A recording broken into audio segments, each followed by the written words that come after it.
Acts 12. James killed and Peter imprisoned. About that time Herod the king laid violent hands on some who belonged to the church. He killed James the brother of John with the sword, and when he saw that it pleased the Jews, he proceeded to arrest Peter also. This was during the days of unleavened bread.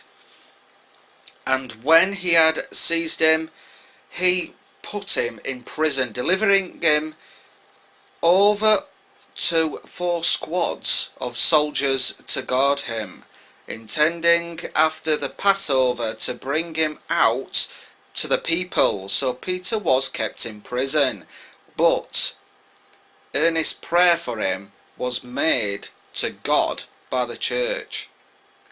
Peter is rescued.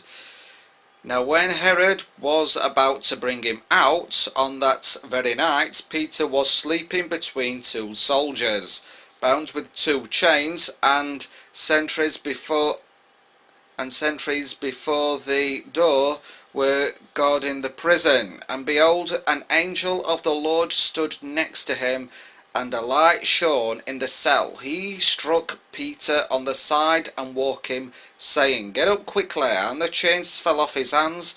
And the angel said to him, "Dress yourself and put on your sandals." And he did so. And he said to him, "Wrap your cloak around you and follow me."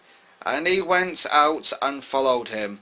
He did not know that what was being done by the angel was real, but thought he was seeing a vision. When he had passed the first and second guard, they came to the iron gates leading into the city. It opened for them of its own accord, and they went out and went along one street. Now immediately the angel left him. When Peter came to himself, he said, "Now I am sure that the Lord has sent his angel and rescued me from the hand of Herod and from all that the Jewish people were expecting." When he realized this, he went to the house of Mary, the mother of John, whose other name was Mark, where many were gathered together and were praying. And when he knocked at the door of the gateway, a servant girl named Rhona came to answer, recognizing Peter's voice. In her joy, she did not open the gate, but ran in and reported that Peter was standing at the gate. They said to her, "You are out of your mind." But she kept insisting that it was so. And they kept saying, "It is his angel." But Peter continued knocking, and when they opened, they saw him and were amazed, but motioning to them with his hand to be silent, he described to them how the Lord had brought him out of the prison. And he said, "Tell these things to James and to the brothers." Then he departed and went to another place. Now when day came, there was no little disturbance among the soldiers over what had become of Peter. And after Herod searched for them and did not find him, he examined the sentries and ordered that they should be put to death. Then he went down from Judea to Caesarea and spent time there. The death of Herod.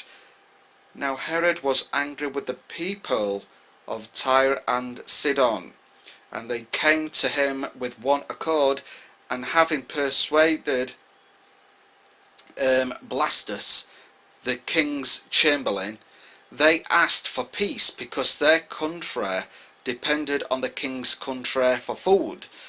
On an appointed day, Herod put on his royal robes, took his seat upon the throne, and delivered an oration to them. And the people were shouting, the voice of a God and not of a man.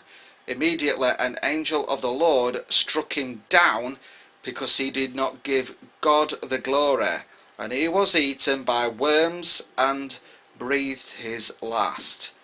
But the word of God increased and multiplied, and Barnabas and Saul returned from Jerusalem when they had completed their service, bringing with them John, whose other name was Mark.